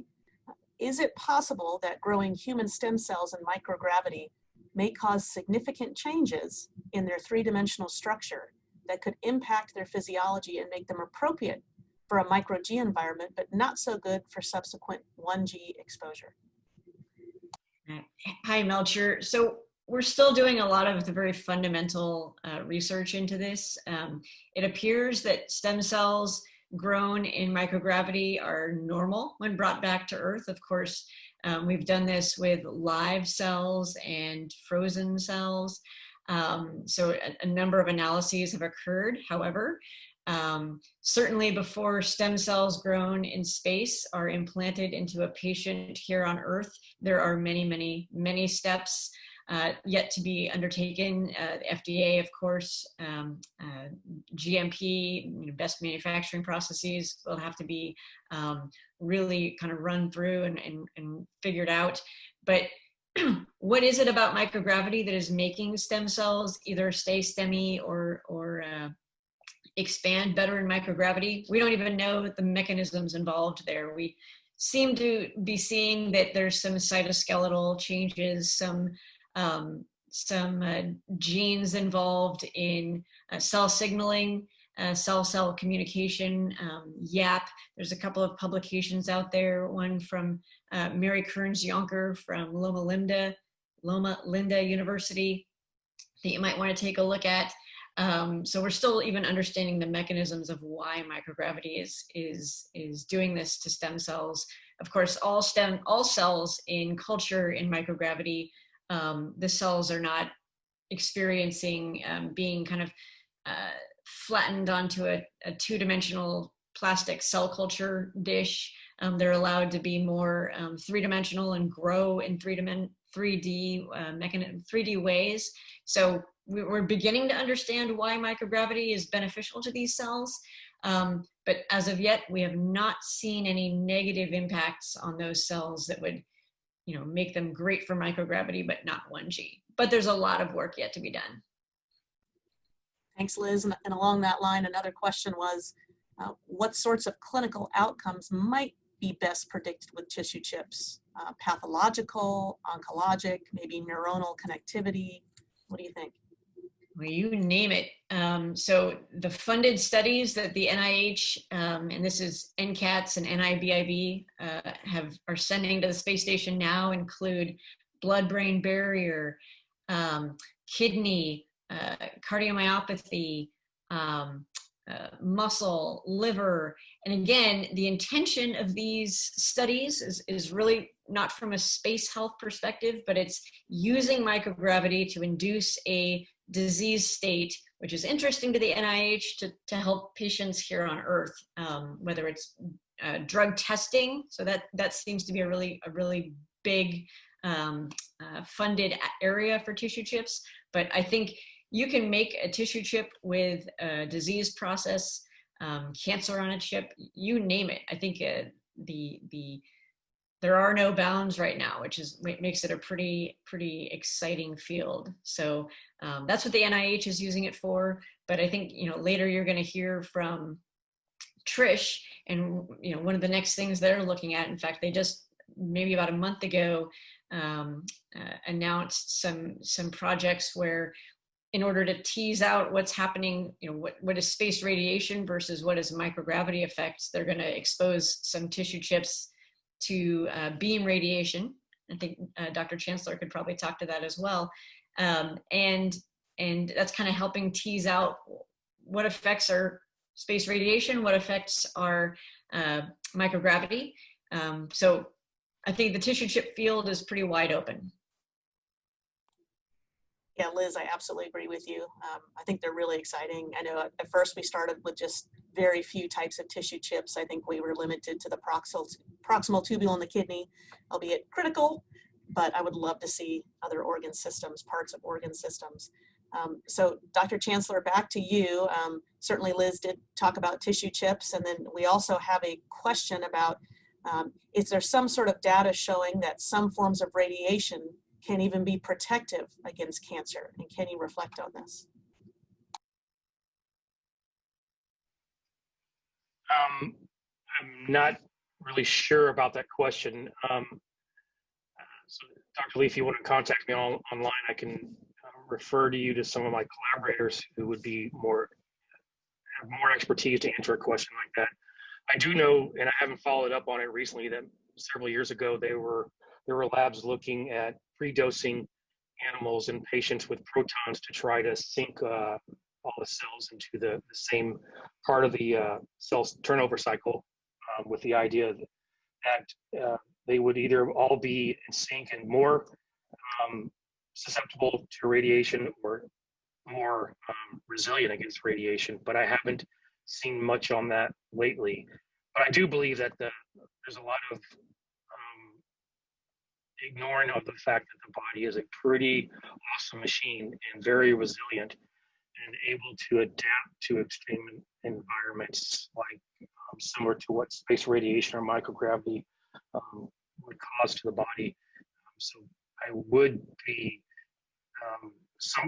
interested to see more studies on that, to see what is the adaptability or the likelihood that perhaps there's mechanisms that instigate protective countermeasures within the body to adapt to the environment itself. And then with the organ on chips, I think I want someone to answer about that. Those are excellent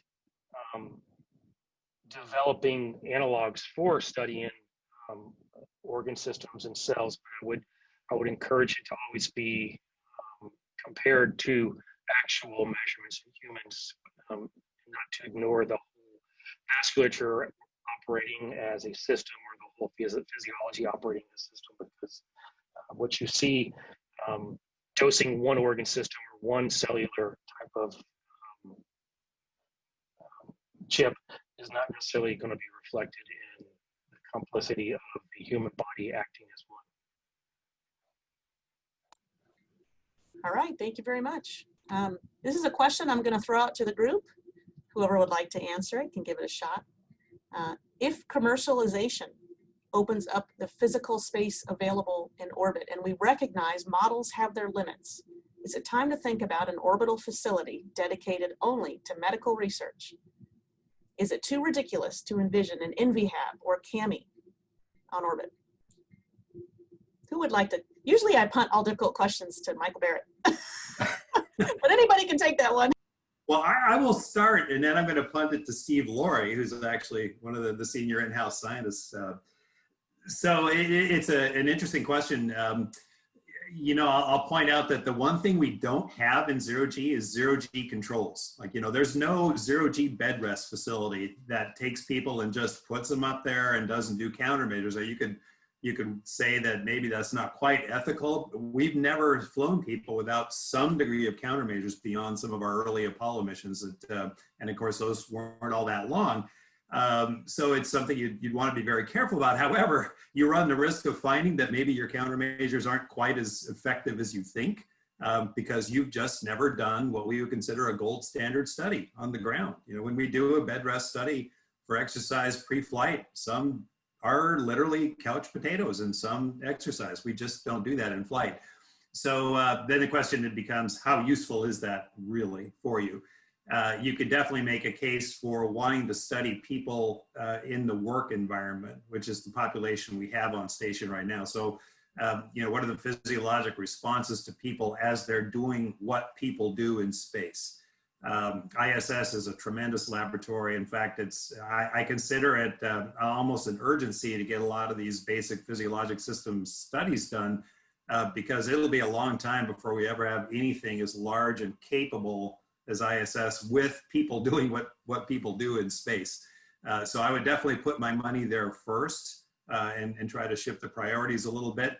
But the idea is good for a lot of other reasons, you know, not the least of which is with the expanding population-based commercialization and whatnot, you will get very non-NASA, non-cosmonaut-like people flying in space, and as it should be, and they will require some differences in countermeasures and studying what they're like there. So it's a very good question, and I will now turn over to Steve to see what you think there might be value of in other research facilities. Yeah, I mean, I think you hit a couple of the really big challenges we have with spaceflight. I mean, we don't have that many individuals that fly on the grand scheme of things for the durations that we're looking at for longer term missions. I think our model so far has been to try and replicate certain aspects of spaceflight using analogs on the ground. And that does allow us to get really high throughput. And then we can sort of down select. Using those analogs, we can down select the best options and then put them in that operational environment. Mike, your comment about exercise, I think, is spot on. I mean, the studies we've done so far at NVHAB for SANS, nobody has exercised. And exercise will be part of a future one as a potential countermeasure.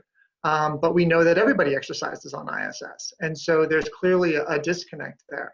And I think it is important to think about how do we think our astronauts are going to be working and living on a trip to Mars or for extended durations, and how do we best replicate that either on Earth? Because, you know, even with expansion, with commercialization, are you going to be able to get enough individuals up there to really answer all those questions and have the perfect control? I think the perfect control isn't ever going to be possible. And as you state, we're probably going to uncover even more variability. You know, our space flight, individuals flying in space relative to the population are down selected. They're all very similar to each other from a health standpoint. And so if we start broadening that out into the masses, it's likely we're going to uncover even more issues or things we haven't seen yet. So I think there's challenges on both sides as far as what's the breadth of the person that we're dealing with, and then what's the reality of the environment that they're going to be in, and how do we best balance what we can do on Earth to focus that effort in space. Yeah, one little footnote to that is some of you may have seen a study that was done by our European counterparts and some of their Chinese counterparts with Chinese taikonauts and ESA astronauts. And it found that the response to orthostatic stress post-flight, the heart rate response was vastly different between ESA astronauts and the Chinese taikonauts. So there's basically no increased heart rate response in the taikonauts. So what is that? Is it genetic? Is it cultural? Is it diet? Is it countermeasures? I mean, it suggests that we only have a glimpse of limited, highly filtered people who may respond very differently than other people either gone through a totally different filter or that have gone through no filter. Now, it'll probably be less in NASA as an agency's purview to define those differences because our charter is to go out and explore. But the private sector may want to do that because we're expanding the population base and we need to understand the responses and the risks so that we all fly informed. Serena, can I jump in for a second? Absolutely. Interestingly enough, the NASA headquarters chief scientist office and HRP have funded a very small preliminary analysis being done at the International Space University by their graduate students this coming year, looking at this exact question. What is the feasibility, or what is the business case, or what is the possibility of a module or a free-flying spacecraft that would be focused on not only medical capabilities and medical treatment, but also life sciences research. And so it's an ongoing question that I think a lot of people are very interested in, and there are going to be new opportunities to consider something like this that we may have wanted in the past and not been able to achieve, but hopefully can in the future. Fantastic. Thank you, Chris. Does anyone else, would anyone else like to chime in? All right, we have another question in the box. I'm actually directing this to a number of people. How do we best simulate or test the anticipated complex medical challenges for space exploration that many have spoken of today? Time management, sleep, nutrition, new medical challenges. So can we simulate these? How do we test these on the ground before we get off there, before we head to Mars? What can we do in that maybe analog realm or simulated realm to help us better prepare?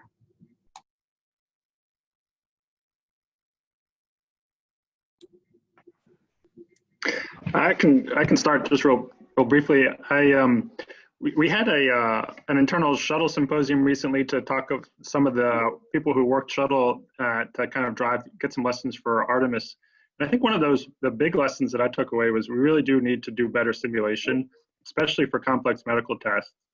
I think people always get a good sense of appreciation for the complexity and the uncertainty that the physicians and the crew members and the flight directors will have to go through when they encounter a complex new medical topic. So I think simulation is probably going to be one of the big answers. I think it's going to be exciting. It's always fun to get physicians scripting some of our simulations because then it's going to be a hard one, and you're going to get some realistic feedback when you make medical decisions. So I think that is part of the solution. Instead of going in and saying, how do we use this piece of hardware, which of course you have to sim and train on, it may be a physician's idea of fun to come up with a completely new scenario and see how people react in real time. So I'll follow on to that. One of the programs that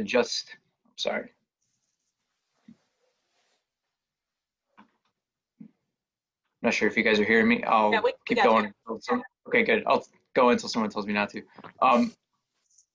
So one of the programs that just came online, right? So this is very forward thinking. Obviously, this is New Frontiers, but we just flew back from KSC, our Crew Dragon Demo 2 mission, right? Bob and Doug went up, came back down. We're just a couple of weeks away. We're looking right now at November 14th, knock on wood, for the Crew 1 mission. So our commercial crew program, right, had to answer some of these very questions. Now, obviously, we've gotten very comfortable with low Earth orbit. We know what our resources are on ISS. We've got far more capability on ISS than we're going to have when we step into these exploration missions, at least the early ones that we're planning for in Artemis. But the question of, hey, how do we prepare for new vehicles, new capabilities, new flight profiles, and new ways for things to go wrong? So contingency planning is a huge part of what we do. That's something that the medical team here at NASA does along with our commercial partners, which is going to be the exact same kind of approach we have to take really for these early Artemis missions, especially the HLS portions of that, and with the flight ops directorate. So the way we approach that for commercial crew is to sim until you're sick of simming. We've done hundreds of sims. I believe there's been actually over 1,000 if you add them all up over the last 6 years. These are integrated simulations where we break the vehicle in a whole bunch of different ways, and then as Dr. Pavela has suggested, we also break the crew. Not as often as we break the hardware, but often when you've got an entire vehicle whose purpose is to not only get from point A to point B, but to keep your crew alive. When you break the vehicle, the crew is always at risk. And so I will say that seeing the progression, right? It's one thing to sit at a table and write your flight rules and plan out your procedures and build your medical kit and say, okay, we've got everything planned and we've got everything sorted and we've got the tools we need. It is a very different thing to put two teams together and play like you fly, and simulate breaking the vehicle in a whole bunch of different ways, whether it's a depress. We've got a whole bunch of scenarios that lead us into early emergency return operations, which would mean, potentially the Indian Ocean at night, if we chose the Orbit Now button, and forcing the ground team and the crew who are training as a part of this to go through using all of those tools to make the decisions again and again and again, hundreds of times. It is, I'll say that it's really amazing to see how much you can mature your ability to respond quickly, respond based on evidence and the risk trades that you've already thought through before you're there on the real day, because of high fidelity simulations. So I think there's nothing that I have seen that prepares me better to sit on console and support these missions than sitting through high fidelity sims. I think when we're talking about going to the moon, we are already talking with all 3 HLS providers and our gateway team about how we're going to sim this, how we're going to sim all the ways this could go wrong, and how we bridge the crew back home. So I think it's an invaluable piece of what we do, and the importance of it is only going to go up as we talk about preparing for the unknowns. Oh, Chris, go ahead. I had the privilege of just contributing to an ISS for Mars virtual summit over the past few weeks, and as James just said, the simulations on the ground are absolutely essential. But this whole summit was looking at how can we use the ISS to simulate Mars missions, and so the ground simulations and increasing the fidelity of the ground simulations is terribly important. But then we have this platform that we can and should use to simulate Mars missions. And there's been a lot of discussions about how best to do that. There's been all sorts of interesting ideas about blacking out windows and closing off modules and doing all kinds of crazy things.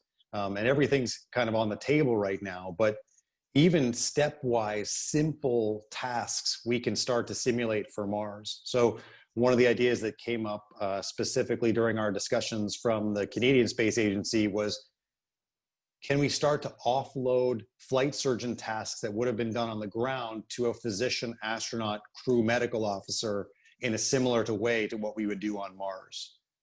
Can we simulate or have crew execute complex medical tasks in an autonomous fashion without ground support, given the right procedural tools and support tools? So from a medical simulation perspective, I think the ISS has a lot of possibilities for us to simulate comm delays, to test out the crew through a number of medical simulations in a similar way to the way that we do it on the ground, but actually doing it in flight with the crew members and posing problems to them that would be similar to the types of problems they might face on the way to Mars.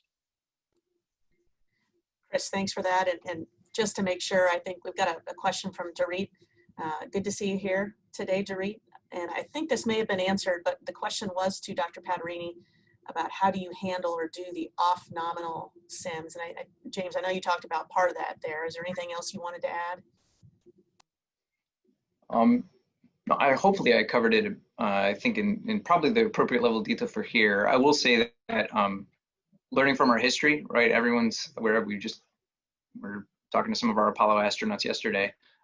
Everyone's aware of all of our medical contingencies that have occurred to date. Learning from those, learning of the ways vehicles have gone wrong in the past, and certainly because I'll say the biggest difference that I see in the planning that we're already doing for how we're going to sim the Artemis missions are 2 things. Number one, because of the use of NRHO orbit for Gateway or Orion, even if we do the Orion to HLS direct option, we do not have the opportunity to get off of the moon if something goes wrong on the surface arbitrarily. We can't choose to come off just whenever we want. If something goes wrong even prior to that final touchdown, really we are waiting until Orion gets back in the right spot in the sky for us to get the crew back to their next good atmosphere, which is on Orion. That means figuring out how to bridge crew alive for potentially up to the better part of a week. You're talking 6.5 days until Orion's in the right spot in the sky again. That's a very different problem than we've had to solve in the past. When we talk about for commercial crew and similar programs, generally when you're talking about a cabin depressurization or something like that, or a medical contingency, what you're talking about is bridging the crew for a period of hours and maybe 24 hours, 48 hours until you've got your good landing spot in the right spot under your vehicle, and then you push that deorbit now button, so to speak, and come down. For Artemis, it's a very, very different problem to solve. We're talking about bridging people for a week on the surface of the moon before we even have the opportunity to start the 4.5-day journey back home. So I'll say that we're all actively talking about that right now, and you can bet we're going to sim it. Awesome. Thank you, James. Interestingly, I had a couple questions texted to me directly. This one is for Dr. Chancellor. Can you please take a few minutes to discuss the efficacy of the current models used in space radiation? Wow, that sounds like a loaded question to me, if I've ever heard one. So I don't know how to answer that in the short time period, but I would say that the most obvious example of the efficacy of the models is the fact that 60 years plus of manned spaceflight, we're still arguing whether or not space radiation is a risk. So I think that pretty much sums it all up right there.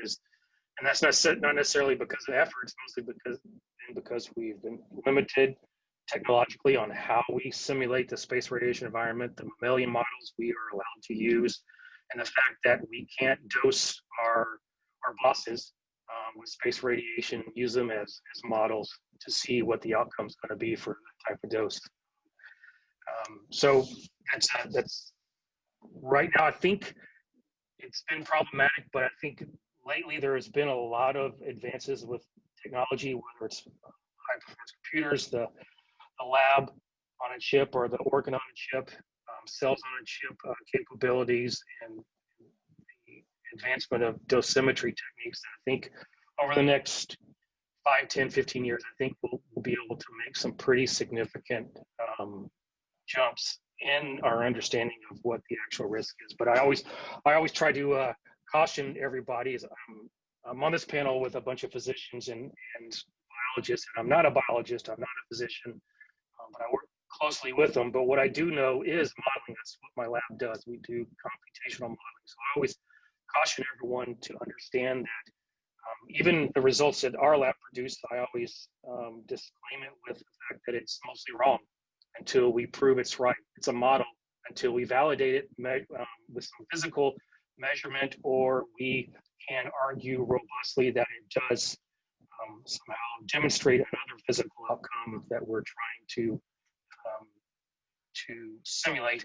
And to me, that's just the essence of the scientific method. So I would caution that as we go into all these different models and other ways to look at the outcomes that we do, remember that we have to validate them and make sure that we compare them to reality and ensure that we're demonstrating an actual outcome as opposed to a presumed outcome. All right, thank you very much. We have 2 minutes left. Is there anything any of the speakers, I know we roll right back into the next panel, but I wanted to give that last 2 minutes. Oh, wait, Dr. Melcher, the last question, of course. Different people may have different levels of tolerance to the same levels of radiation exposure as shown by survivors from Hiroshima in nuclear incidents or accidents. Are there any genomic studies being done or under consideration to identify individuals who may have a higher natural tolerance to radiation exposure? Same question applies to individual exposures from operational stress, microgravity, barometric pressure changes, breathable gases. So certainly I'll open that question up to almost everybody. Dr. Chancellor with the radiation portion. What do y'all think?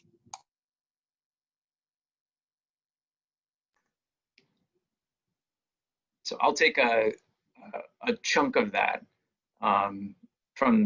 the Artemis side as we were writing requirements. I'll just talk about orthostatic intolerance and acceleration. We know that there's a pretty wide variability of individual susceptibility, and we take great care, and we have in the Artemis program to draft knowably, or as well as we can know, knowably safe limits that do not exclude any of our astronaut population from flying. So while there may be efforts going on to delineate who is more or less at risk or more susceptible to these stresses, we at NASA are really, really interested in making sure that we get to choose the best astronaut for the job, and then we bring to bear whatever countermeasures need to be brought to enable that person to go do the mission. So there are some folks who are fighter pilots by background, or test pilots, and they come in and they've got great G tolerance and they know how to deal with great G loads even under deconditioning stress. There's other folks who are physicians and non-pilots and non-fighter pilots by background, come in with a very different susceptibility set. We want all of them to be able to do the same mission in the same vehicle, and that's our approach here.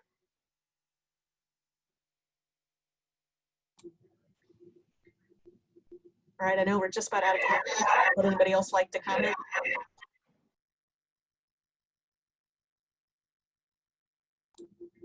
All righty. So with that, I really want to thank all of our panelists today. I really enjoyed this discussion. It's almost like coffee talk with some of my best friends. And to see the questions coming through, and mostly from folks that you know, and so it was just a really fun way to spend the morning, actually. So thank you so much to all of our participants, to everybody who posted a question. All of the speakers' emails will be available if you have further questions. I'm sure there are many out there, and we're happy to answer them as best we can. So Dr. Sutton, I turn it back over to you. Okay, well, thank you very much, Serena, and to all the panelists. This concludes this session. Please tune in for part 2 of the new frontiers in space medicine. Thanks very much.